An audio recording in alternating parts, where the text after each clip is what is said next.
बोलो सच्चिदानंद भगवान, बोलो सतगुरुदेव भगवान, बोलो राम के बिहारी लाल।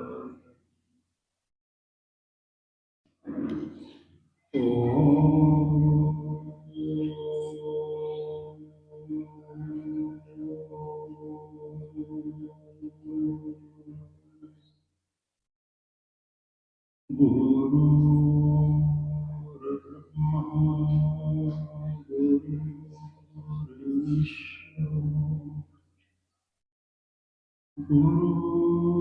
गुरुर्देवो महेश्वरः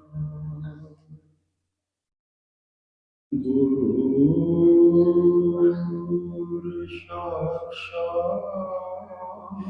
परब्रह्म तस्मै श्री गुरुवे नमः।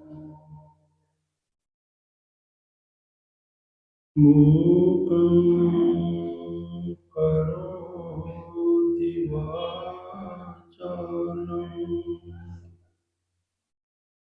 पङ्गुं लङ्घते गिरिं यत्कृपातमहं वन्दे परमानन्दमाधवम्।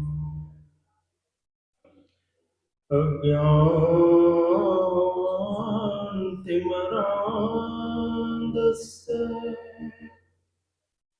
ज्ञानाञ्जनशलाकया चक्षुरुन्मिलितं येन तस्मै श्रीगुरुवे नमः। कर्पूरगौरम्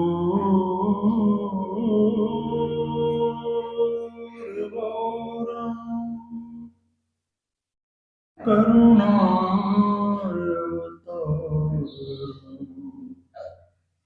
संसारसारम् भुजगेन्द्रहारम्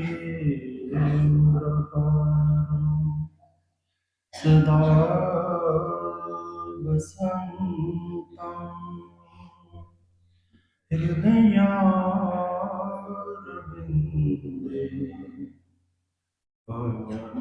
भवानी सहितं नमामि।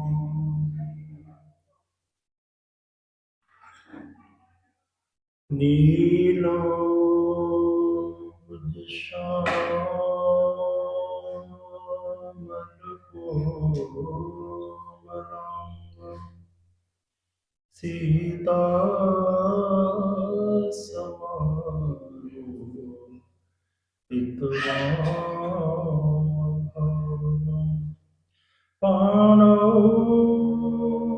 महासायक चारुचापम् नमामि रामं रघुवंशनाथम्।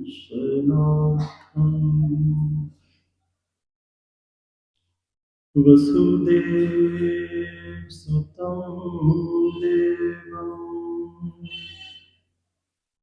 कंसचानूरमर्दनम् देवकी परमानन्दम् कृष्ण वन्दे जगद्गुरुम्। बोलो सच्चिदानंद, बोलो सत्य सनातन धर्म, बोलो सद्गुरुदेव भगवान, बोलो बांके बिहारी लाल। प्रिय प्रेमीजनों, तो सबसे पहले मन की एकाग्रता के लिए वाणी को पवित्र करेंगे, उसके बाद कथा का श्रवण करेंगे। भरा सत्संग का दरिया नहा लो जिसका जी चाहे भरा सत संग का दरिया नहा लो जिसका जी चाहे भरा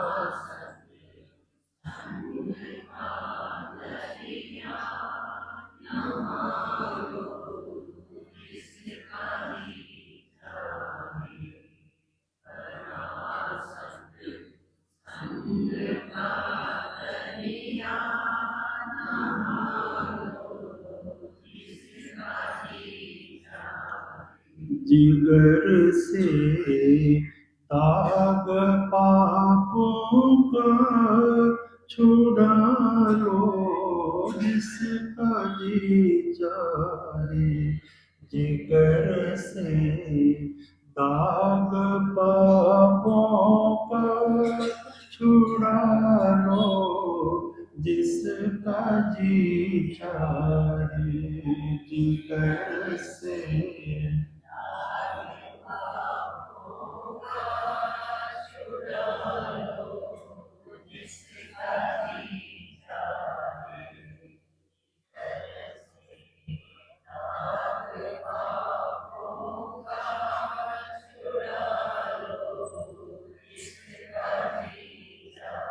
भरा सत संग का दरिया नहा लो जिसका जी चाहे भरा सत संग का दरिया नहा लो जिसका जी चाहे भरा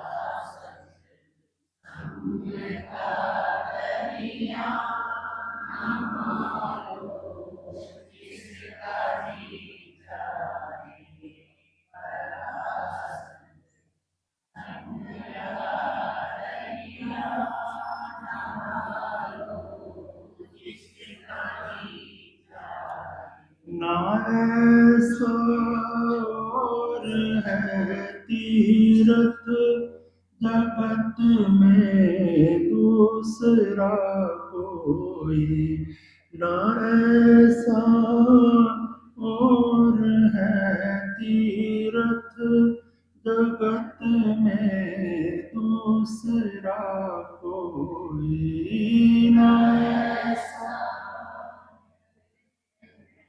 तीरथ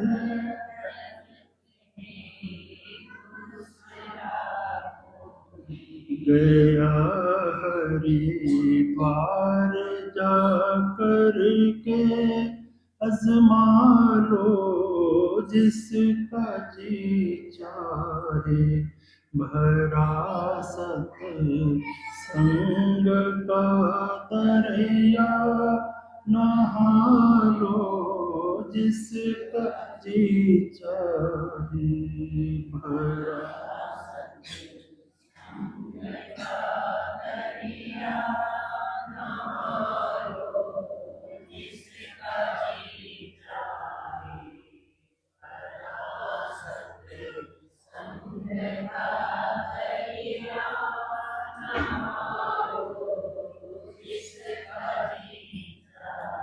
ऋषि मुनियों ने भी गाई बहुत कुछ इसकी जो महिमा ऋषि मुनियों ने भी गाई बहुत कुछ इसकी जो महिमा ऋषि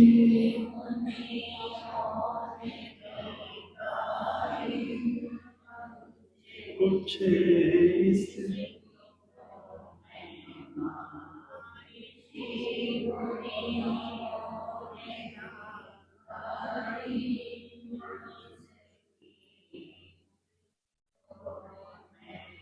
लिखा है पोथियों में भी पढ़ा लो जिसका जी चाहे भरा सत संग का दरिया नहारो जिसका जी चाहे भरा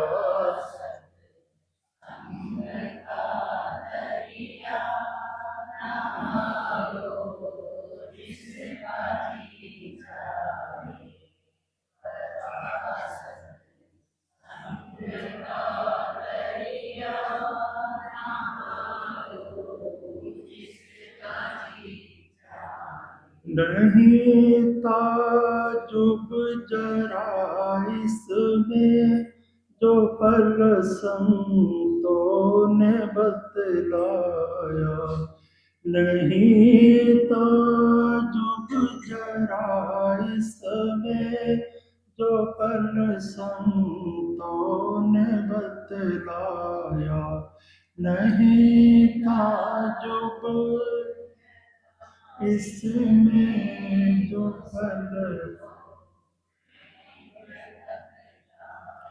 काग से हंस अपने को बना लो जिसका जी चाहे भरा सत संग का दरिया नहा लो जिसका जी चाहे भरा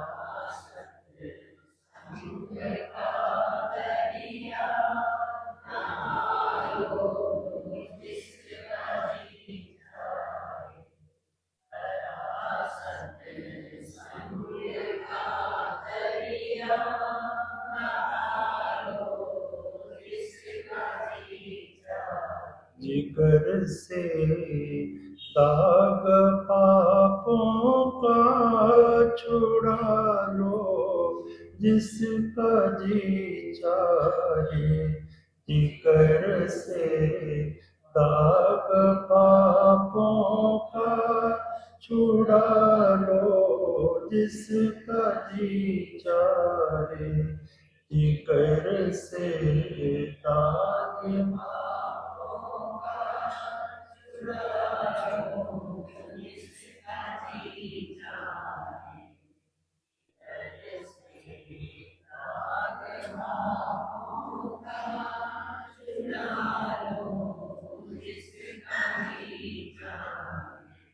भरा सत संग का दरिया नहा लो जिसका जी चाहे भरा सत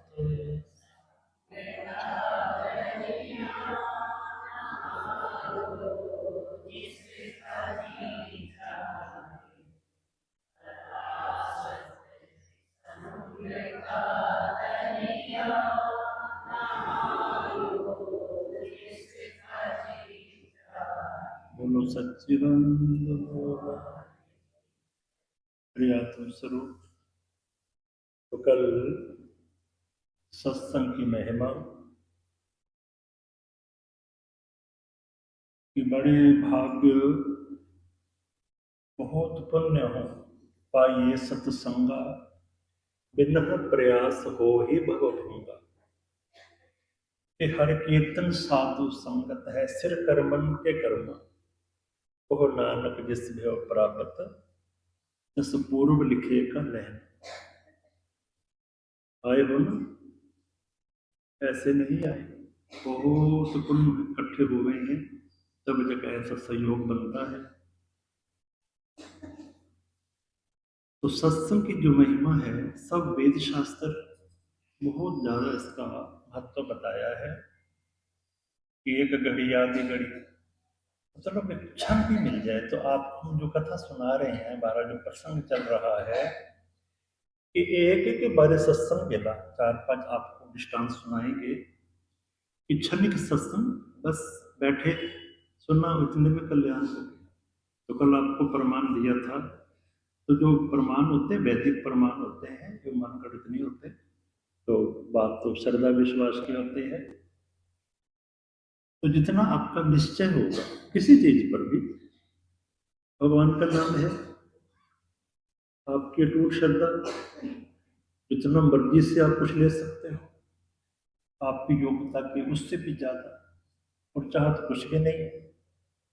तो ऐसे सत्संग के प्रति हमारी जो निष्ठा, हमारा जो विश्वास अगर निश्चयवान है, अटूट है, तो उसमें कोई दो राय नहीं है। जैसे उन लोगों का कल्याण हुआ, तो हमारा भी हो सकता है।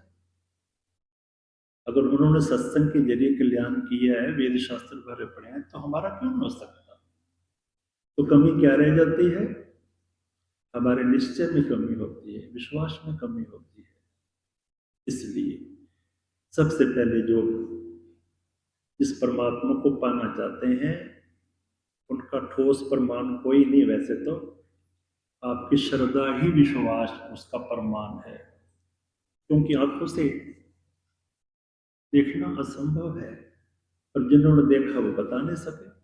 इसलिए श्रद्धा क्या है कि श्रद्धावानम लभते ज्ञानम तत्पर परा सचंद्रिय, कि जिनको अटूट निश्चय है उनके लिए सब है, और जिनको विश्वास नहीं भी है तो परमात्मा पास ही खड़े हो, उनके लिए कोई मायना ही नहीं उनका, क्योंकि विश्वास ही नहीं कि कौन है। तो एक बार एक चोर था, तो वो स्वाभाविक है, इसका ने बताया था कि अपने बाप अपने बेटे को ज्ञान देता है, बिजनेसमैन है कि कैसा भी है। तो अपने उसके तीन लड़के थे, और तीनों को कि अपना पेशा है चोरी करना, इसलिए कभी भी अच्छी जगह सत्संग हो रहा हो, कीर्तन हो रहा हो, तो वहां बोल के भी ना जाना, क्योंकि सबसे पहले वो यही शिक्षा देते हैं, झूठ मत बोलो, चोरी मत करो, निंदा मत करो, मांस मदिरा मत खाओ। उनके ये चार पांच जो है ना, तो इसलिए कभी बोलकर उनके पास नहीं जाना है। बच्चे थे, जैसा संग वैसा रंग, हमेशा कहना रोजाना ही मंत्र सुनाया करता था अपने बेटों को। समय बीतने लगा, बाप मर गया, अब जो बचा था खाक हो गया। कहाँ इनके इकट्ठा होता है, तो बड़े भाई ने विचार किया, छोटे भाई को ये तो ऐसा है, अब तो कुछ नहीं है। बोले भैया हम तो छोटे हैं, अभी हमको तो पता नहीं चोरी वोरी क्या करनी, कैसे करनी है। तो कोई नहीं, मेरा धर्म है आपकी पालना करना, अब छोटे हो तो मैं जाता हूँ। तो मैंने विचार किया कि ऐसा दाम लगे कि कई दिन मौज करें। तो प्लानिंग बनाई कि राजा के महलों में चोरी करें। तो चोरी के लिए निकला, देवयोग से राजमहलों के बाहर ऐसी पंडाल लगा हुआ था, सत्संग हो रहा था। अब उसको पिताजी की बात याद आई कि पिताजी ने कहा था कि जहां सत्संग वगैरह हो, भूल के भी नहीं जाना, सुनना भी नहीं एकदम। तो आसपास इधर उधर, लेकिन रास्ता वो ही था जाने का। क्या करूं, घर पे कुछ भी नहीं है खाने को, अगर आज चोरी नहीं करते तो कल भूखे मरेंगे। तो दिमाग में क्या आया कि सुनना नहीं है, तो कानों में उसने उंगली डाली, लेकिन परमात्मा को कुछ और मंजूर था, उनकी रजा, उनकी इच्छा, वो क्या चाहते हैं। अब जो ही कानों में उंगली डालकर निकलने लगी जल्दबाजी में, तो पैर में कांटा लगा, और ऐसा तेज कांटा कि चप्पल के ऊपर से निकल गया, पैर में घुस गया। अब उसको बड़ी वेदना हुई, बड़ा दर्द होगा, भूल ही गया वो, और कान से उंगली वो निकल गई कांटा निकालने के लिए। इतने में दो शब्द कानों में कि देवी देवताओं की जो है परछाई नहीं होती, इतने सुनो बस। रपट डाल के उंगली, और वो वहां से निकल गए। लो जी, सब राजघराना वहां बैठा हुआ था, खूब अच्छा दाव लगा उसका, खूब खजाना भरा हीरे मोती, खूब लूटा उसने, ले आया। सुबह हाहाकार हो गई, तो बैलों में चोरी हो गई है। औरों का क्या होगा? राजा के मन में आया कि मेरे साथ ऐसा हो गया, जल्दी करो, चोर को ढूंढो। 1 दिन, 2 दिन, 4 दिन, 10 दिन। शातिर था वो, पकड़ में नहीं आया। अब राजा ने ऐलान किया, भाई उसको मुंह मंगा इनाम दिया जाएगा जो जो चोर को पकड़ के लाएगा। तो एक उसमें बड़ा खोजी था, हमारे ठीक है, आप इनाम के लिए तैयार रहो, मैं चोर को पकड़ के लाऊंगा। बोले ठीक, अच्छी बात है, और बहुत जरूरी भी है, तो हो सकता दंड भी देंगे तेरे को, डरा भी दिया थोड़ा। वो उसके घर आया तो विचार करने लगा कि चोर को कैसे पकड़े। वैसे तो बहुत प्रयास किए सब लोगों ने, 1 महीना हो गया, अब कोई ऐसा तरीका अपनाना चाहिए। तो विचार करते करते क्या मन में आया कि जो है ना, काली के उपासक होते हैं चोर लोग, वैसे तो कोई ना कोई ऐसा भी भगवान से जुड़ा जरूर होगा, तो किसको मानता है, इसको मानता है। अब उसके मन में ये काली के उपासक होते हैं, तो दिमाग कहाँ तक गया कि काली का ही मैं सिर बनाऊं, काली माता का रूप बनाऊं। उनको जाकर मैं सारा प्लान तैयार कर लिया उसने, सब सामान लाया, काली माता के काले कपड़े, काले बाल, मुकुट, जीभ लगाई, लकड़ी के हाथ 4, सब कुछ वैसे ही पोज उसने। तो रात्रि को जब अंधेरा हो गया बिल्कुल, उनके यहाँ दस्तक दी। तो वो बड़ा बैठा था, छोटे ने गेट खोला, देखा, अच्छा चोरी करके लाए हो, और मेरे कोई भेंट बलि कुछ नहीं चढ़ाया आपने, अकेले खा रहे हो। उसको तो पता नहीं था बेचारे को। उसने कहा भैया कोई आया है, अलग प्रकार का है, कोई माता है।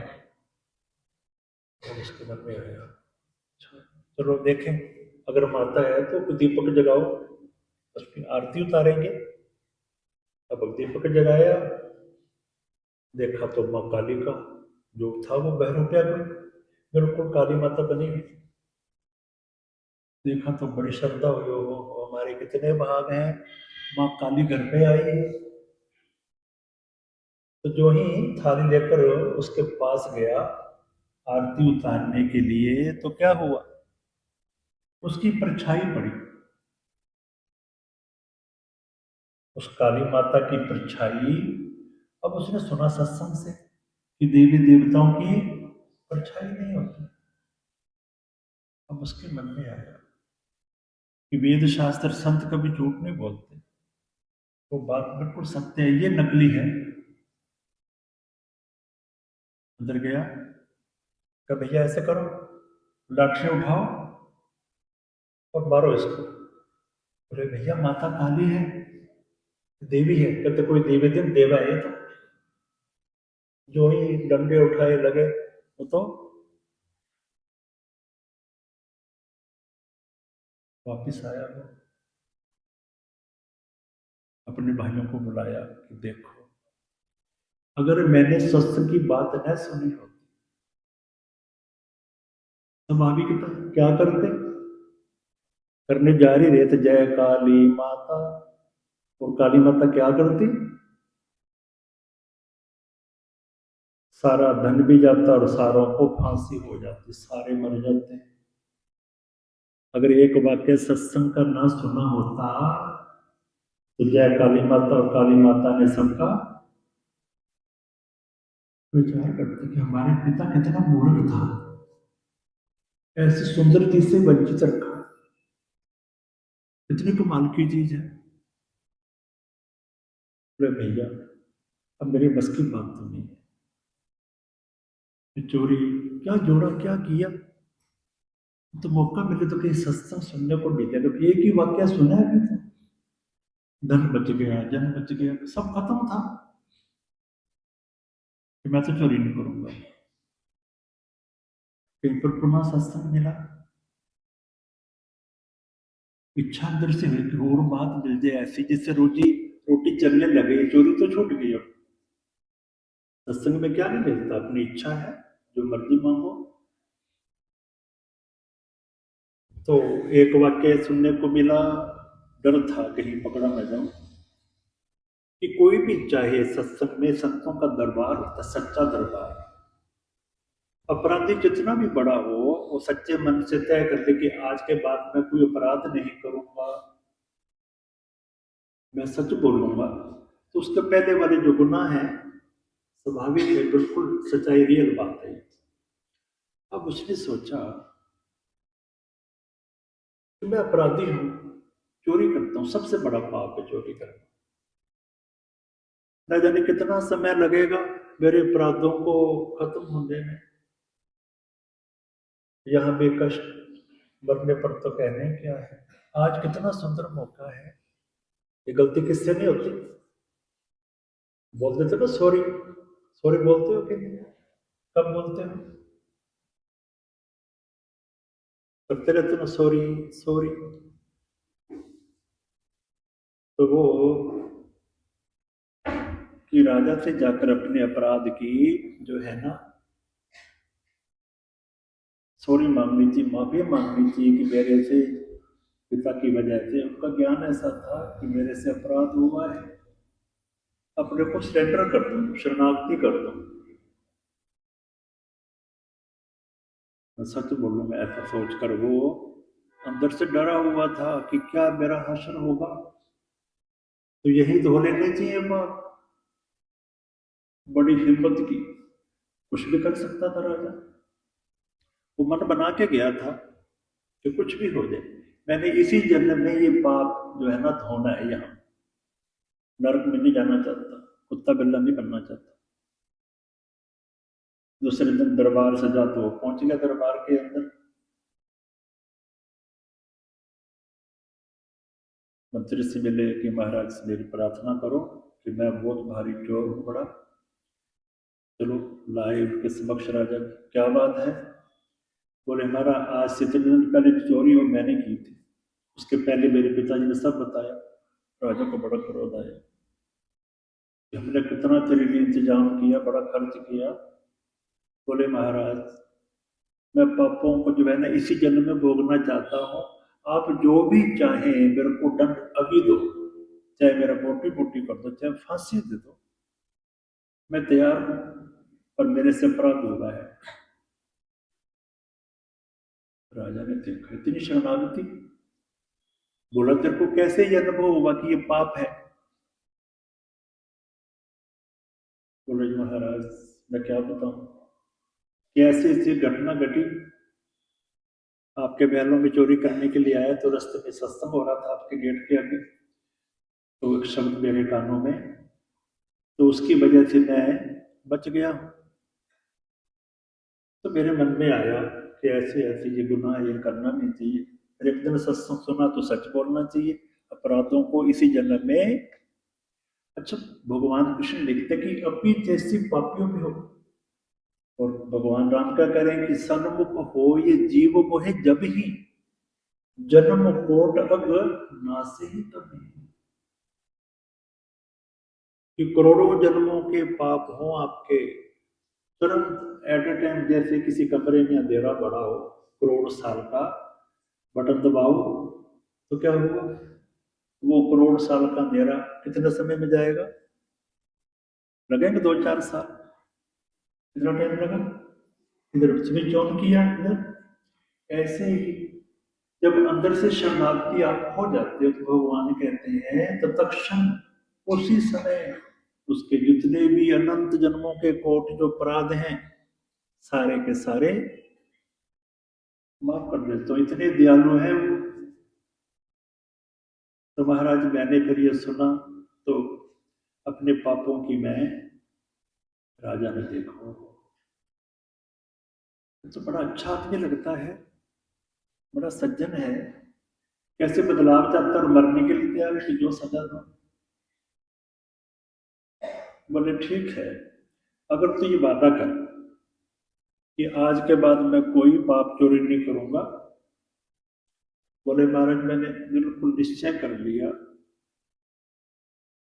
आज के बाद में चोरी नहीं करूंगा, सच बोलता हूँ, मैंने अनुभव कर लिया।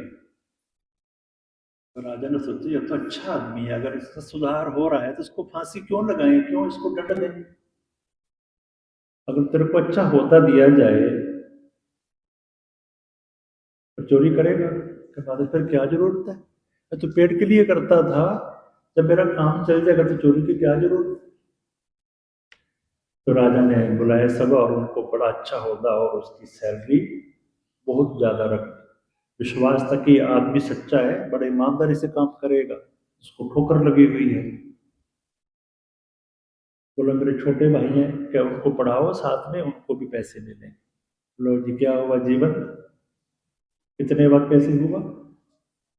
और हमेशा के लिए रोजी रोटी भी, पाप भी छूट गया और जीवन भी। तो सत्संग ये चीज है, कल बताया था, सुनने के बाद थोड़ा क्या होना चाहिए, अमल होना चाहिए।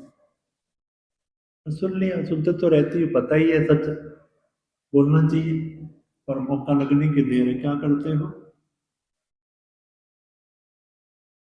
उस समय याद नहीं रहता कि मैं क्या कर रहा हूँ, लोभ के कारण, भय के कारण, अन्य कारण हो सकते हैं। तो थोड़ा अलर्ट, सावधान रहना चाहिए, जागरूक रहो आप। बोलने वक्त सोचो कि जो बोल रहा हूँ सही है कि गलत है। हर जगह हर समय कोई भी कार्य को सावधान रहोगे तो गुनाह होंगे नहीं आपसे। ऐसे ही एक छोटा सा और प्रमाण देंगे, वो भी अच्छा नहीं कि एक बार ही सत्संग मिला उसको भी, पर धारण किया उन्होंने, निश्चय रखा। अगर कोई पत्थर पानी में रख दो, पत्थर टाइट पत्थर हो, जब तक पानी में रहेगा क्या रहेगा वो, और पानी के बाहर निकालो तो। अगर हमेशा सत्संग में रहते हैं तो स्वाभाविक ही है, और सत्संग न मिला तो फिर वैसे के वैसे, फिर बात नहीं बनेगी। तो सत्संग तो कभी कभी मिलता है, नहीं मौका मिलता है ऐसा, लेकिन सत्संग की बात हमेशा अपने अंदर हम रख सकते हैं। वो भी अच्छे लगे आपको, जिस पर अमल कर सकें, चल सकें। सारी जरूरी नहीं है किसी एक बात को पकड़ लो कि आज के बाद मैं इस चीज पर सिद्धांत नियम लेता हूं। हो गया कल्याण एक से। तो एक कोई गुज्जर था, दूध बेचने वाला। तो अपनी, उसकी एक लड़की थी, अब उनका बिजनेस था। और मिलावट तो आजकल भारत देश है नहीं, बिना बेईमानी के तो कोई काम। तो वो कि हमारा बिजनेस दूध बेचने है, तो पानी डालते थे वो लड़की को कहा करे कि बेटी मेरी बात जो है ना गौर से सुन। पिताजी क्या बात है। बोले कभी भी घरपटियों के नहीं जाना। घरपटियों, घरपटी बाबा जी को कहता था वो, कि घरपटियों के नहीं जाना। तो बेचारी बोली वाली, अब क्या पूछे कि घरपटिए कौन होते हैं, कि जो सही शिक्षा दें, आपको पापों से छुड़वाएं, ठगी ठोरी बेईमानी से छुड़वाएं, ज्ञान की बात करें, मांस मदिरा छुटाएं, अच्छा उपदेश दें, वो घरपटी है। क्यों नहीं, उजाड़ने वाले के बसाने वाले हैं, बसाने वाले होते हैं। वो बेचारी बोलने वाली कि ठीक है, पर हर चीज का समय होता है। अब व्हाइट पेपर है बच्चा, कोरा कागज, जैसे इस टाइम मोर लगाओगे वैसे ही। अब सुन लिया कि हाँ जी ठीक है, पर पता नहीं था घरपटी है, घरपटी है। एक दिन पूछा कि बापू कौन होते हैं, वो कहते संत होते हैं। चलो एक दिन भगवान ने देखा इसका कल्याण करो, ये बिगाड़ देगा इसको, ये लालच बश बच्चों को गलत गलत संस्कार डाल रहे हैं, आप तो बिगड़े ही हुए, और बच्चे का जीवन भी खराब करेगा ये। माता पिता का फर्ज होता है, बच्चे को क्या भी बनाना बना सकते हैं, दोष माता पिता का होता है। अगर बच्चा गलत चलता है पहले सावधान रहो, तो बड़ा कष्ट है, बाद में ठीक होना बड़ा मुश्किल होता है। तो एक दिन ऐसा ही मौका मिला, कहीं दूध बेचने गई बाजार में, तो मौसम खराब हो गया। बारिश होने लगी। तो हम कहाँ जाए? तो सत्संग कहीं हो रहा था, तो बाहर उसके छज्जा था, तो वहाँ गेट पर वो कि जब तक बरसात होती है यहाँ बैठ जाती है। तो वो वहाँ बैठ गई। अंदर बाबा थे, कीर्तन कर रहे थे। आप भी कर लो प्रेम से। राधे गोविंद गोपाल गाया करो, राधे गोविंद गोपाल गाया करो, राधे गोविंद गोपाल गाया करो, राधे गोविंद गोपाल गाया करो। मानुष जन्म कभी पाया करो फल, मानुष जन्म कभी पाया करो फल, मानुष जन्म कभी पाया करो फल, मानुष जन्म कभी पाया करो। राधे गोविंद गोपाल गाया करो, राधे गोविंद गोपाल गाया करो, राधे गोविंद गोपाल गाया करो, राधे गोविंद गोपाल गाया करो। पाने मुक्ति के कारण ये नर्तन मिला, पाने मुक्ति के कारण ये नर्तन मिला, पाने मुक्ति के कारण ये नर्तन मिला, पाने मुक्ति के कारण ये नर्तन मिला। तू सोचे न समझे किधर को चला, तू सोचे न समझे किधर को चला, तू सोचे न समझे किधर को चला, तू सोचे न समझे किधर को चला। मत विषयों में मन को लगाया करो, राधे गोविंद गोपाल गाया करो, राधे गोविंद गोपाल गाया करो, राधे गोविंद गोपाल गाया करो।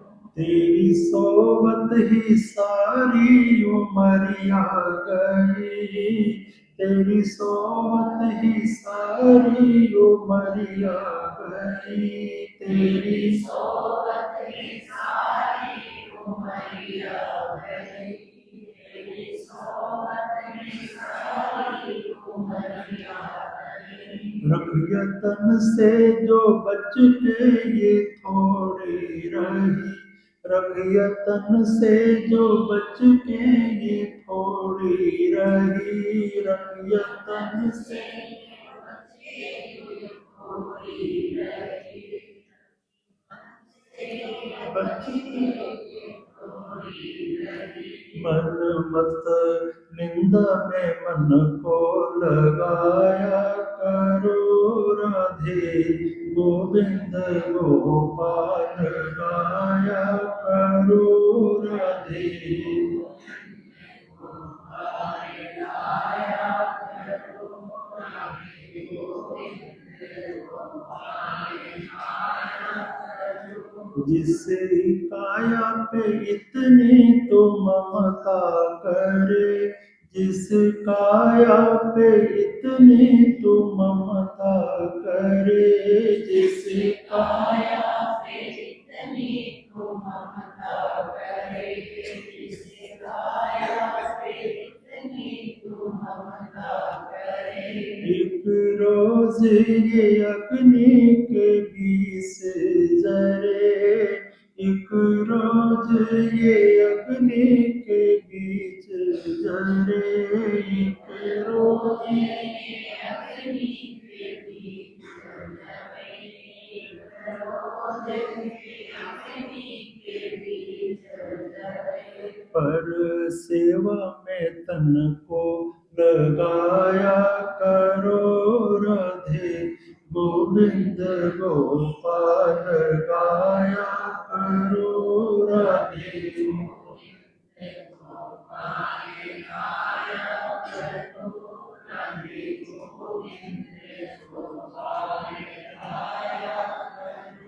बिना सिमरन तो नरकों में जाना पड़े, बिना सिमरन तो नरकों में जाना पड़े, बिना सिमरन तो नरकों में जाना पड़े, बिना सिमरन तो नरकों में जाना पड़े। लख 84 का चक्कर लगाना पड़े, लख 84 का चक्कर लगाना पड़े, लख 84 का चक्कर लगाना पड़े, लख 84 का चक्कर लगाना पड़े।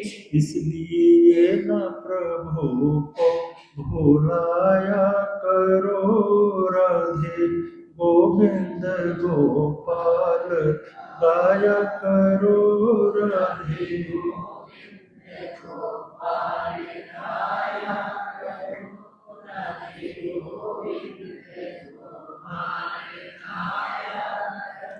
फल मानुष जन्म का भी पाया करो, फल मानुष जन्म का भी पाया करो, फल मानुष जन्म का भी पाया करो, फल मानुष जन्म का भी पाया करो। राधे गोविंद गोपाल गाया करो राधे गोविंद गोपाल गाया करो, राधे गोविंद गोपाल गाया करो, राधे गोविंद गोपाल गाया करो। तो प्रेमी जनों, अब उसने सुना, चित्त को बड़ी शांति मिली, बड़ी खुश हुई। तो सत्संग समाप्त हुआ पर समझ नहीं आया क्यों। जो कभी नाक में सत्संग में आएंगे तो 84 क्या होती है, मनुष्य जन्म क्या है, कैसे अनुभव हो कि बिन सत्संग विवेक न होई राम कृपा बिन। तो देखा अच्छे घर के, जैसे आप बैठे, अच्छे घर के लोग बैठे हुए, उसके मन में आए, पिताजी कहते थे वो तो घरपटी हैं, वो तो बड़े अच्छे खानदान के लोग आए हैं, सुनने आए हैं, तो घर तो बनाने वाले के घरपटी हैं, वहाँ तो पागल था लगता है। तो कितने अच्छे लोग बैठे हैं, सत्संग सुनने आए हैं। तो वो संतों के पास चले गए, बोले बाबा 84 क्या होती है, डर क्या होता है।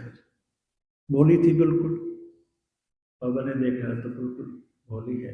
चलो हल्का सा बताया कि ऐसे है, जो पाप कर्म करते हैं तो मर के नरक में जाता है। 84 लाख आदमी को छोड़कर इतनी योनि है कि कई जन्म भय कीट पतंगा, कई जन्म गजमीन करूंगा, कई जन्म पक्षी है, कई जन्म, कितने जन्म तक हम क्या हो रहे हैं, जन्मते हैं मरते हैं, जन्मते हैं मरते हैं, सिलसिला चल ही रहा है। कभी कुत्ता, कभी गधा बिल्ला, कहते मैं भी बनूंगी। बोले हाँ, अगर पाप करेगी तो मनुष्य जन्म चला जाएगा और अन्य योनि उसके एकदम ठोकर लगी। तो बाबा पाप क्या होता है। बोले बेटे आप काम क्या करते हो। बोले मेरे पिताजी ना दूध बेचते हैं और मैं दूध बेचने जाती हूँ, क्या दूध में पानी मिलाते हो। बोले हाँ, कहती यही पाप है, तो पानी मत मिलाना। इतने बच्ची थे ना, मतलब समझदार नहीं थी। वैसे बच्चा ही अगर सत्संग नहीं मिला, भले करोड़ों साल पहुंचे, बच्चा ही है वो, समझदार थी, 20-25 साल की थी। तो वो घर आई सुन के। अब दूसरे दिन उसके पिताजी ग्राहक आ जाते थे दूध लेने के लिए सवेरे सवेरे, तो वो दूध बाल्टी में पानी लाया करती थी, पानी तो वो साफ करके लाई, पानी लाई कि सुन के आई थी, वो बाल्टी बिल्कुल साफ करके लाई बिना पानी के। जब वो लाई तो बाप ने देखा बाल्टी में पानी नहीं, कि बेटी बाल्टी साफ करके ला। तो भूल गई होगी शायद, कि बेटी बाल्टी साफ करके ला। वो गई, वो फिर ले आई खाली, कहते उनको सुना नहीं बाल्टी साफ करके ला। वो फिर गई, फिर आ गई वैसी वैसे, तेरे को सुना नहीं। तो अगर पास तक गई, भगत जी बाल्टी तो साफ ही पड़ी है, और वो तो और कुछ कहना चाहता था, खिलाई नहीं पानी यार। उसके मन में है, लगता घर पट्टियों की गई आज, कहीं ना कहीं सत्संग सुना है, ऐसे नहीं, ऐसे करती नहीं गड़बड़ी, हुआ कुछ जरूर है।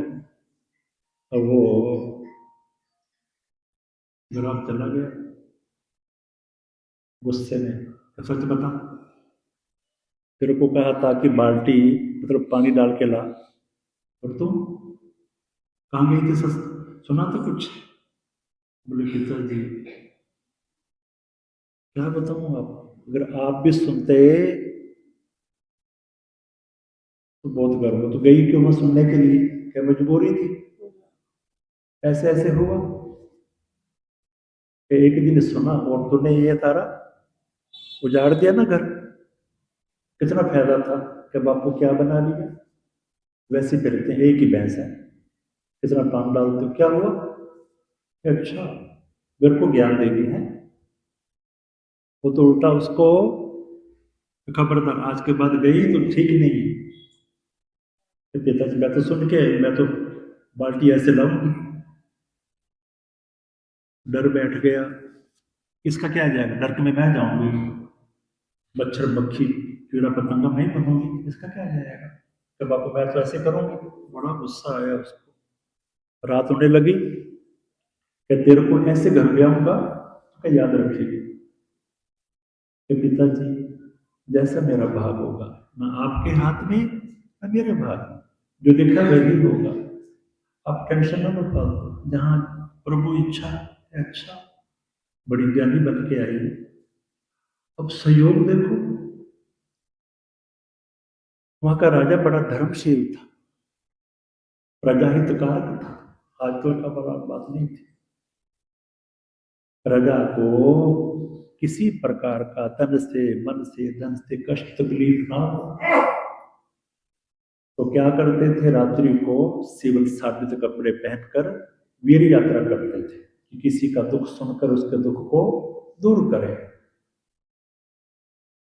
तो उसके मकान के पास से ये जोर जोर से बोल रहे थे, वो राजा वहां ठहर गए कि इसको क्या तकलीफ है।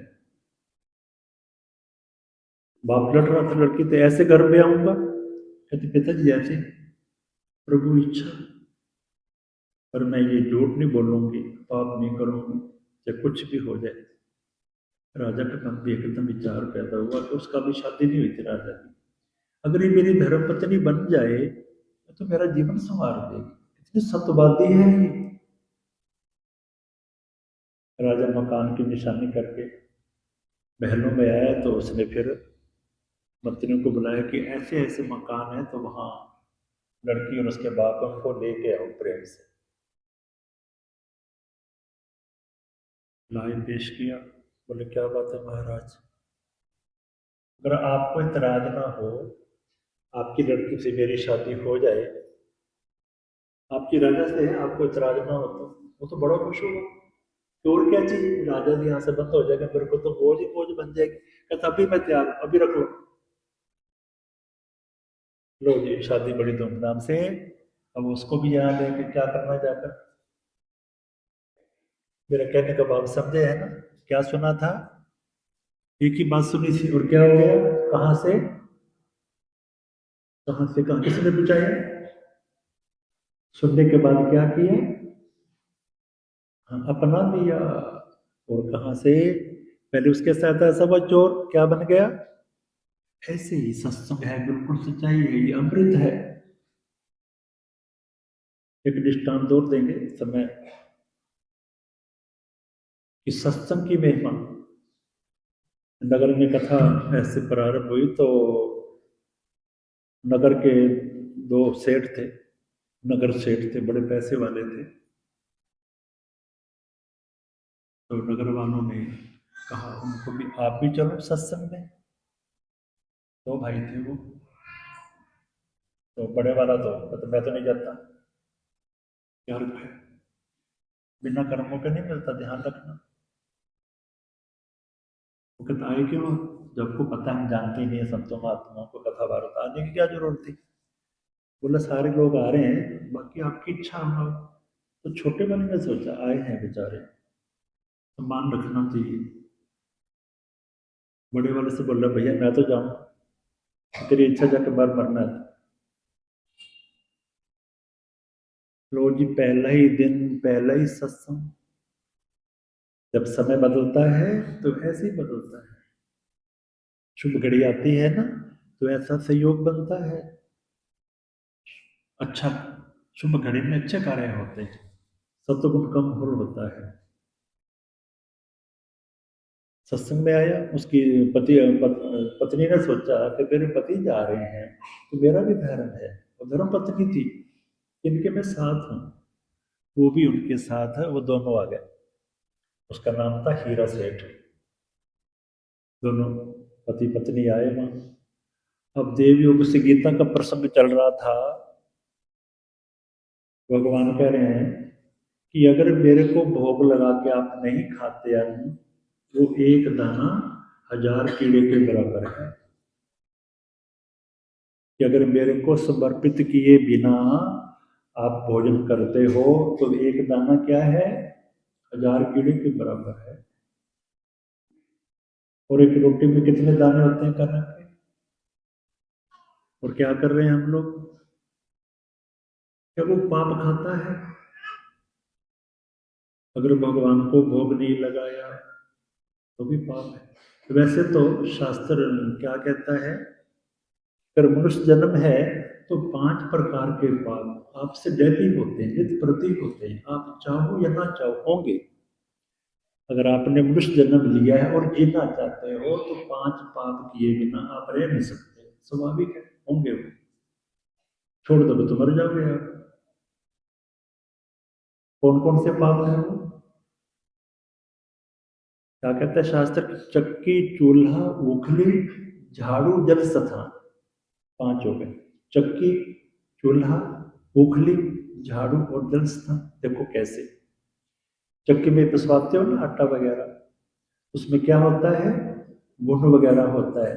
जब आप रेडीमेड बना बनाया ले आते हो बाजार से, अगर आप खाते हैं तो पाप आपको लगेगा, ध्यान रखना, पिसने वाले को लगेगा।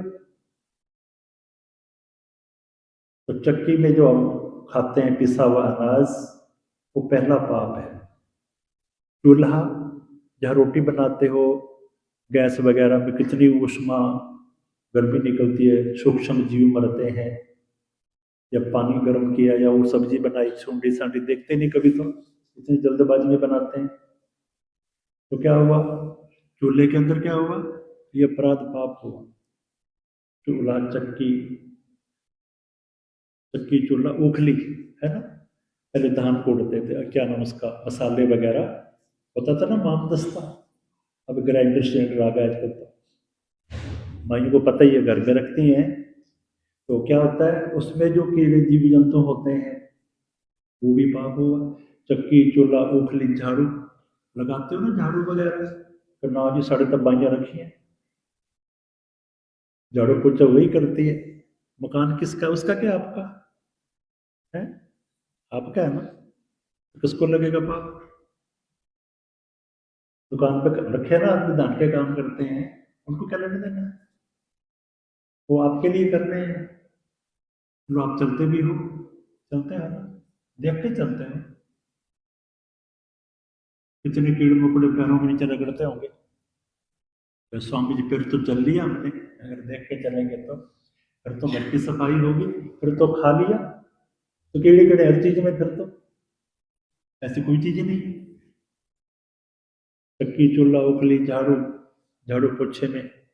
और जल स्थान, जहाँ पानी के टैंक हैं, जब पानी के घड़ा, आप पानी को एक ऐसी जगह रखो, तापमान ज़्यादा गर्म ना हो तो ज़्यादा ठंडा, तो 2-4 दिन बाद क्या देखेंगे पानी में, अनंत कीड़े हो गए, कहाँ से आए वो? उसके अंदर मौजूद थे, वो दिखाई नहीं दिए, मौका नहीं मिला पनपने का। मार दिया उसको, गर्म करके लगा दिया आरो शारो, मर जाते हैं। तो किसको पाप लगेगा? पीने वाले को। तो इनके बिना रह सकते हो क्या?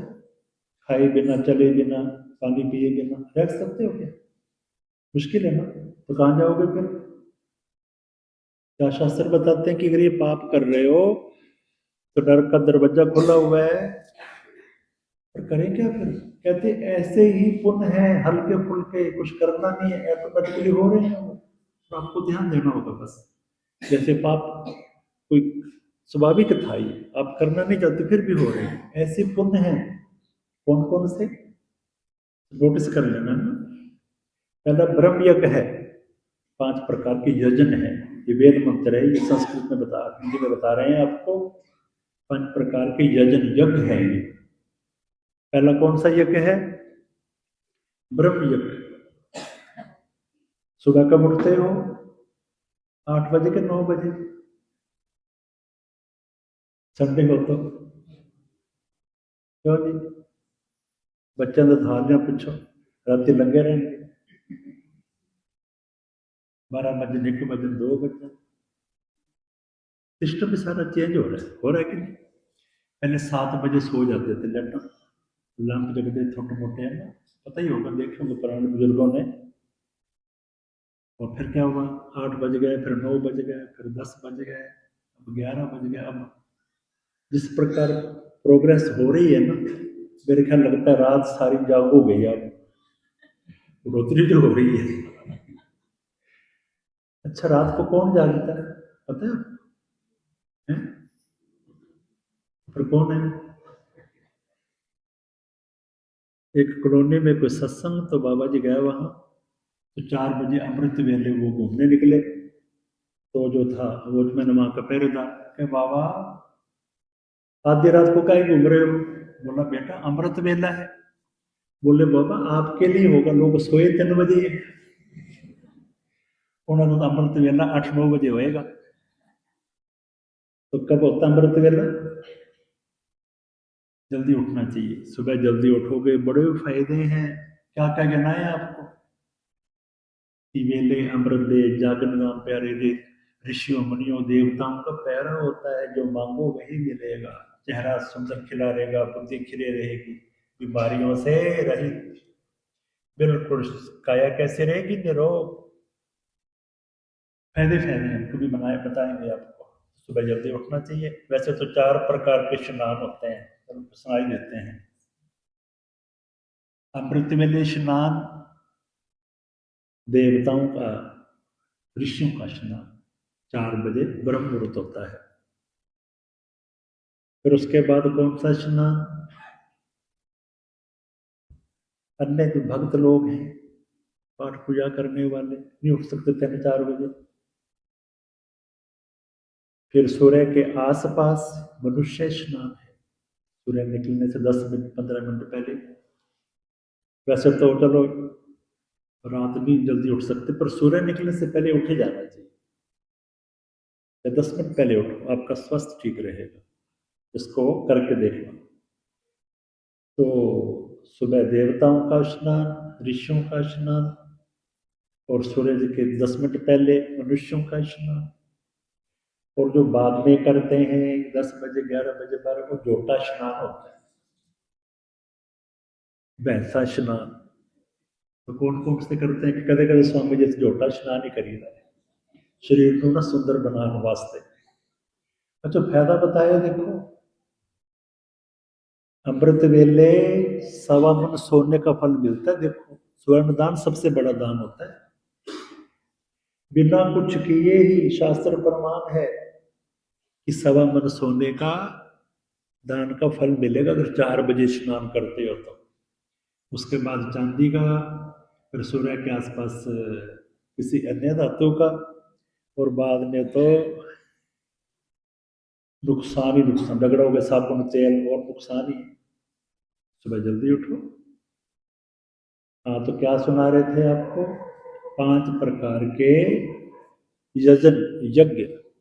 तो पहला ब्रह्म यज्ञ, सुबह जल्दी उठो, उठकर जिस परमात्मा ने इतना सुंदर शरीर दिया है तो क्या करो, उसके लिए थोड़ा, वैसे तो 3 घंटे बैठना चाहिए, पर उस समय के अनुसार टाइम ही कहाँ, आज लोग कहते हैं मरने का टाइम ही नहीं है, ऐसे कह देते हैं कहीं, तो बाबा माना तो मरने को टाइम करना, हरियाणा में ऐसे ही बोलते हैं। हम जा रहे थे कहीं, तो सवेरे सवेरे लेके उसका गुड़ गुड़ गुड़ गुड़, और मैंने कहा सवेरे सवेरे ये, चलो संतों का धर्म है समझाना, गाड़ी रोकी, मैं कहा भगत जी ये क्या कर रहे हो सवेरे सवेरे, कि बाबा टाइम पास कर रहे हैं, क्या करें, कि टाइम पास होता नहीं है, ताश खेल के टाइम पास कर रहे हैं। मेरे पास माला थी, मैं कह ये लो माला और सिमरन करो, कि बाबा टाइम ही नहीं, हमारे पास तो मरने का टाइम नहीं, और पहले टाइम पास नहीं हो रहा था, अब राम नाम का नाम तो सबकी जान निकलती है, बड़ा कठिन है। तो सवेरे क्या करो, अमृत वेले, अच्छा लगे ना लगे, पर करना बहुत जरूरी है। उस मालिक ने भेजा ना, इतना सुंदर शरीर देकर, ऐसे नहीं दिया, ध्यान रखना। क्यों बनाया आपको मनुष्य, की वजह होगी, कोई कारण होगा, रीजन होगा, कि आप इसी शरीर से मेरे को मिल सकते हो, अन्य जो है ना किसी को अधिकार नहीं है। अगर हमने जतन प्रयत्न नहीं किया तो भगवान 2 हाथ की जगह क्या लगा देंगे, कि 4 पाए 2 सिंह गुम, तब कैसे गुम गई, फिर क्या करेंगे। तो सुबह उठकर क्या करो, भगवान से लो लगाओ, उसका सिमरन करो, ध्यान करो, मेडिटेशन साधना करो, घंटा 2 घंटे 3 घंटे नंद लीजिए जिंदगी का, ये सार है। ये पहला यज्ञ हो गया। दूसरा देव यज्ञ, कौन सा पाप होता है, चक्की चूल्हे के अंदर, उसके लिए है ये देव यज्ञ करना। जैसे घर में मंदिर है ना, जोत वगैरह अगरबत्ती वगैरह करना, इससे पर्यावरण हम तो धीरे धीरे छोड़ते जा रहे हैं। विदेशों के अंदर हमारी सभ्यता, भारतीय संस्कृति इतने जोरों शोरों से फैल रही है, वो कहते हैं दीपक जगाने से क्या होता है। अब उन्होंने सर्च करके देखा कि कितने दूर तक वातावरण को शुद्ध करते हैं, कितने जीवों की जो है ना सूक्ष्म बैक्टीरिया फैलते हैं, ऐसे वायरस, उसको इससे क्या होता है, मर जाते हैं, जो शरीर के लिए हानिकारक कीटाणु है। और वातावरण वहाँ का, चित्त को शांति मिलती है, जहाँ जोत जगेगी, देवताओं की खुराक है, हवन आदि हो रहा है, हर कंट्री में हो रहे हैं, और अपने यहाँ क्यों कभी हवन होता है, कौन कौन करता है हवन, बताइए, शाबाश, कहाँ भूल गया, क्या चीज थी, गौर करते तो उसमें क्या क्या पड़ता है, और क्या था, किसके लिए था ये, कि आपके शरीर स्वस्थ रहेगा, कि पहला सुख निरोगी का है। घर बना के रखो, बत्ती बना लो, वो जगा दी, और बत्ती अगरबत्ती बाजारी सुगंध वाली है तो नुकसान करती है। कुछ चीजें हैं बाजार से ले आना, बना के रखो, और उस पर फिर देखो उसका महत्व, सारा घर आपका, अब वैसे बंद कबूतर खाने बने हैं गंदगी, अगर ये आप करते हो तो बीमारी नहीं आएगी, भूत प्रेत नहीं आएंगे, घर में एनर्जी रहेगी, एक्टिविटी नहीं आएगी, बीमारियां कम लगेंगी आप, ना कभी गूगल की ध्वनि की, ना कभी जो, ये देवताओं का क्या है, ये खुराक है, हम उनको पूजा करेंगे, बदले में हमें, हमारे शरीर में रहते हैं देवता, मालूम होना चाहिए। आंखों का देवता कौन है, कानों का देवता, देवताओं की पूरी है, तब देवताओं को दिया, तो देवता हमारे अंगों प्रत्यंगों को क्या रखेंगे, स्वस्थ रखेंगे, कान स्वस्थ रहेंगे, आंखें स्वस्थ रहेंगी, सब कुछ। अब कुछ किया ही नहीं, दिया ही नहीं उनको, तो देवता निकल जाते हैं कि चलो जा रहे हैं, बाय बाय, बच्चे अंधे हो रहे हैं, घर में है ही नहीं कुछ, जोत अगरबत्ती लेना नहीं देना नहीं हवन में, तो दूसरा की क्यों नहीं, ये डेली करना चाहिए। इसमें कोई हिंदू और जाति पाति को धर्म की बात नहीं है, तो सबके लिए, मनुष्य जाति सबके लिए है ये तो पहला ब्रह्म यज्ञ, दूसरा देव यज्ञ, तीसरा भूत यज्ञ, भूत प्राणी मतलब जैसे गधा है, कुत्ता है, गऊ है, तो पहली रोटी गऊ के लिए निकालो, भूते के लिए, कुत्ते के लिए, मतलब हाथ से क्या करो, ये तीसरा उसकी जो है ना पूर्ति करेगा, पाप को दूर करेगा। भूत प्राणी की सेवा करना। कितने हो गए? 3। चौथा है पितृयज्ञ, पितृयजन, पितरों के प्रति, जिसकी वजह से आज हम हैं, हमारे जो पूर्वज थे ना, उनकी वजह से आज है। उनके प्रति श्रद्धांजलि रखना, भाव रखना कि आपकी बड़ी कृपा, जो मनुष्य जन्म मिला है, उनके प्रति आस्था रखना। ऐसा करते हो ना श्राद्ध वगैरह कनागत, तो ये भाव है, श्रद्धा है, विश्वास है ये कि वो खुश रहे जहाँ हैं। उनकी कृपा से आज मिला है शरीर, उनके प्रति। अच्छा, 5वां क्या है? निर्यज्ञ, अतिथि यज्ञ, कि ना जाने किस देश में नारायण, सबसे बड़ा महत्व है निर्यज्ञ का। आपको थोड़ा उदाहरण देते हैं। एक बार कोई बहेलिया था, और जो होते हैं ना ये पक्षी पकड़ते हैं, फंदक, तो पक्षियों को पकड़ता था और बेचता था मरवाने के लिए। वैसे लोगों ने बिजनेस बनाए होते हैं, तो वो दाना ले जाता घर से पक्षियों को, और उसको फिर मारता, बेचता, खाता। तो एक दिन क्या हुआ, वो सवेरे सवेरे ले गया, चौका डाला, ठंड बहुत थी, तो पक्षी नहीं आए। उधर से करते करते शाम होने को आई, ठंड भी बहुत और हल्की फुहार होने लगी, और उसको बड़ी भूख लगी। घर में बच्चे भूखे, क्या ले जाऊं, कोई पक्षी फंसा ही नहीं आज। बड़ी मुश्किल हुई, अंधेरा होने लगा कि खाली हाथ कैसे जाऊं, बड़ी भूख लगी हुई है। तो एक बड़ा घनिष्ठ पेड़ था, उसकी ओर में थोड़ा सा जब रुक जाएगी बरसात, पर चले जाएंगे, तो उसके नीचे वो बैठा। तो ज्यादा लग रहा था, कांप रहा था ऐसे, और पेड़ पर हाथ फेर रहा था। तो वहां उस पेड़ पर एक कबूतर और कबूतरी का जोड़ा था। ये कथा पद्म पुराण की है, ये कथा। उनका घर था वो, तो उसके नीचे वो बैठा हुआ पेड़ के।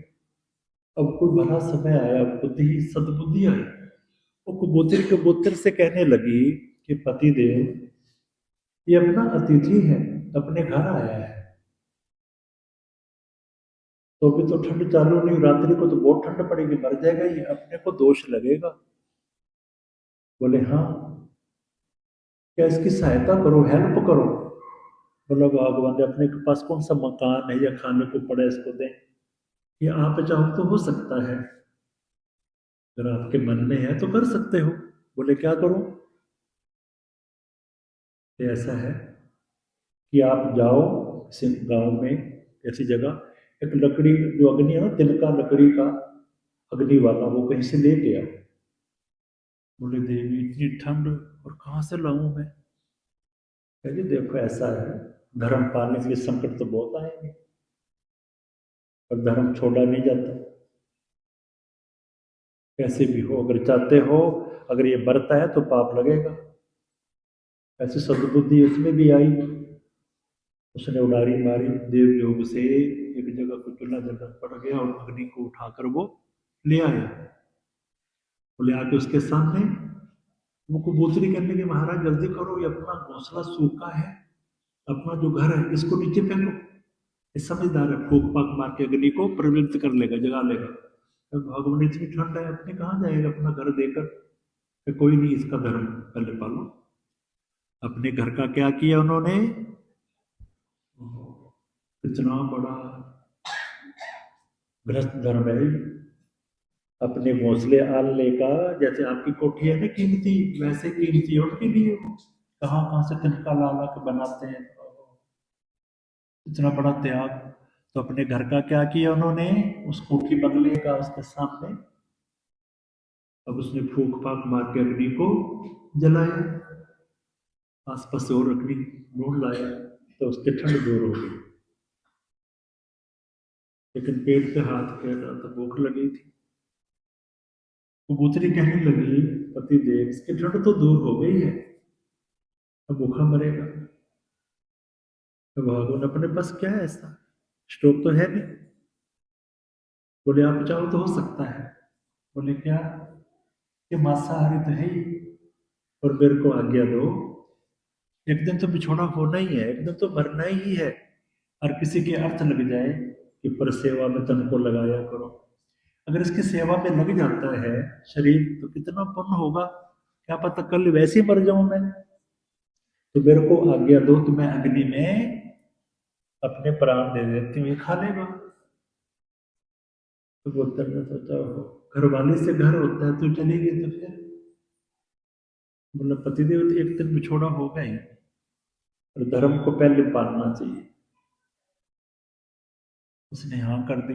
उसने मारी छलांग उस अग्नि के अंदर, जलती अग्नि के अंदर, अग्नि स्व हो गए। अब कबूतर ने सोचा, ऐसी मेरी धर्म पत्नी थी, उसके बिना मैं कैसे जीऊंगा, और छोटी सी कबूतरी से उसका पेट भरेगा भी नहीं। वो कबूतर ने भी अग्नि स्वाहा, बड़ा कठिन है, कहना आसान है। यहाँ तो थोड़ी सी चोट लगे ना, कांटा भी, और क्या लेना, राम राम बहुत कर लिए, फिर भी कांटा लगा, छोड़ छोड़ देते हैं। ये कठिन परीक्षा होती है। तो अब उसके मन में आया, ये अग्नि कहाँ से आई, उसको सद्बुद्धि आई, अग्नि कौन लाया, और घर का त्याग किसने किया, और अपने प्राण भी मेरे लिए, और मैं मनुष्य होकर है, अरे बेवकूफ पागल, इन पक्षियों को मारता रहा, खाता रहा, और आज इन्होंने तेरे लिए तेरे प्राण बचाए, घर का त्याग किया, अपना ही त्याग कर दिया, बलिदान कर दिया। अफसोस है मनुष्य जन्म को, बड़ा उसने माथा पीटा। अब क्या हुआ, ऊपर से दो विमान चमकते हुए, बड़े सुंदर, आकाशवाणी हुई, और उन्होंने देवतुल्य शरीर धारण कर लिए। देवताओं जैसे उनके शरीर हो गए कि आपके अतिथि सत्कार का रिजल्ट क्या मिला, आपको देव योनि मिलती है। बोलो सच्चिदानंद भगवान। दोनों वो, और उसने भी अपने दंड कमंडल डाल वाल अग्नि के आज के बाद कभी भी किसी की जीव हत्या, हो गया सुधार। तो पांचवा यज्ञ क्या है, आते हैं ना कोई मांगने के लिए, अब रिवाज है कि नहीं ममतों का, आते हैं तो क्या देते हो, हाथ का जवाब देते हो कि मुंह का। फिर स्वामी जी आंदे रहते, कई बार हाथ का दे देते हैं, तो कई बार गला भी कट देते हैं। क्यों जी, कह देते हट्टा कट्टा फिर तक कम नहीं कर सकते, कह देते होंगे। तो ये नहीं बोलना, अगर गुंजाइश है तो दे दो, ये तो शांत हो जाओ। अगर एक रोटी की है देने की, तो आपने निकाल दी, उसके बाद कोई दोष नहीं है। लेकिन पैसे से अगर गलत करता तो पैसा ना दो आप, और हाथ का जवाब देना चाहिए ना। हाँ, तो प्रसंग वहीं आइए, क्या हुआ, ये पांच याद हो गए ना, ध्यान रखना चाहिए। पांच पापों को धोने के लिए पांच ये क्या थे, यजन थे, और ऑटोमेटिकली हो रहे हैं, कि कठिन तो नहीं है ऐसा। नहाते भी हो, भजन भी करते हो, हवन भी हो जाता है, शुभ कर्म भी होते रहते हैं, कुत्ते आदि को रोटी भी डालते रहते हो, पितरों के प्रति भी रखते हो, और अतिथि का सत्कार, ये पता लगा आपको। और साथ साथ कपड़ा, शाम को मेला, सवेरे धो लिया, रोजाना साफ होते रहते हैं, पता ही नहीं चलता। तो क्या बता रहे थे वो दोनों, हीरा सेठ, उनकी पत्नी कहाँ आई, वो सत्संग के अंदर। तो पहला ही दिन क्या प्रसंग चला, एक दाना हजार कीड़ी के बराबर है।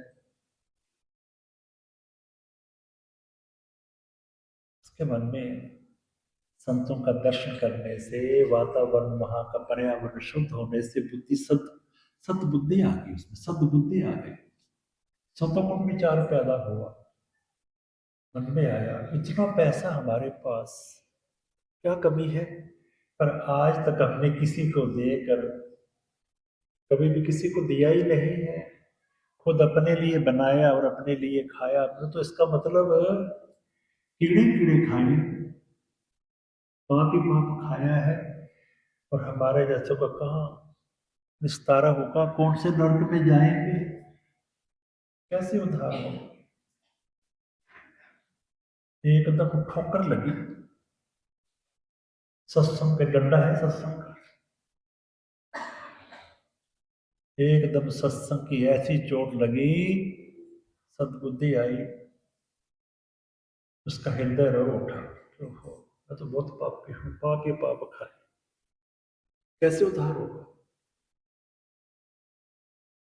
सब बैठे थे, वो सत्संग में खड़ा हो गया सबके सामने, बोला मैं सच्चे दरबार में सबके सामने महापुरुषों के सामने आज के बाद वादा करता हूं कि जब तक किसी महात्मा को भोजन नहीं खिलाऊंगा तब तक मैं भोजन नहीं करूंगा। ये मैं वादा करता हूं, प्रोमिस करता हूं सभा के अंदर कि मैं दूसरे दिन नहीं खाऊंगा। उस दिन मैंने भोजन ही नहीं करना अगर किसी महात्मा को भोजन मैंने नहीं खिलाया। वो लोग होते ही हैं। तो बाबा ने कह दिया, भगत जी, सेठ जी, अगर महात्मा ना आए तो दूसरे दिन भी, कि फिर भी नहीं करूंगा। फिर तीसरे दिन किसी ने कर नहीं आए तो क्या तीसरे दिन भी नहीं करूंगा। किसी ने कहा चौथे दिन, कहता चौथे दिन में 12 बजे तक इंतजार करूंगा, उसके बाद यहाँ के पास चिता लगा के जल जाऊंगा, लेकिन भोजन। ओहो, धन्यवाद, इतनी बड़ी प्रतिज्ञा कि चौथे दिन क्या करूंगा, चिता जलाकर, लेकिन महात्माओं को बिना भोजन खिलाए मैं खाऊंगा नहीं। ऐसी कठोर प्रतिज्ञा, भीषण प्रतिज्ञा। उसकी धर्मपत्नी भी बोली मैं भी 4 दिन तक भोजन नहीं खाऊंगी, लेकिन मेरे बच्चे छोटे हैं अभी, मैं मरूंगी तो नहीं, लेकिन 4 दिन तक मैं। ऐसी कठोर। अब समय तो इनकार कर गया है, तो कल पर छोड़ते हैं। ये प्रसंग कल सुनाएंगे उसके साथ क्या होता है। इतना कहकर वाणी को विश्राम देते हैं। बोलो सच्चिदानंद भगवान की जय। सर्वे भवन्तु सुखिनः, सर्वे सन्तु निरामया, सर्वे भद्राणि पश्यन्तु मा कस्य दुःखभाग् भवेत्। ॐ पूर्णमदः पूर्णमिदं पूर्णात् पूर्णमुदच्यते पूर्णस्य पूर्णमादाय पूर्णमेवावशिष्यते। हरि ओम शांति शांति शांति। आते भी राम कहो, जाते भी राम कहो, सुबह और शाम कहो राम राम राम। आते भी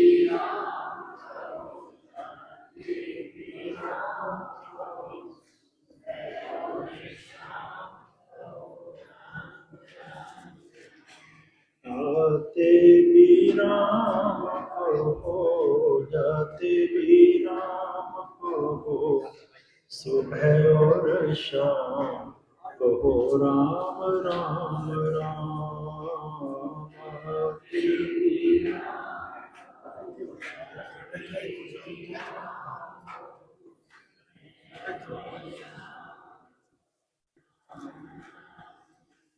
आते भी राम कहो, जाते भी राम कहो, सुबह और शाम कहो राम राम राम।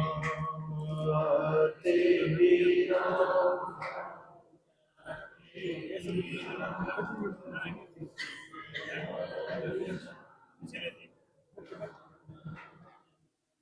गुरु सच्चिदानंद भगवान, गुरु सद्गुरुदेव भगवान, बोलो बांके बिहारी लाल की जय। हरि ओम शांति शांति शांति।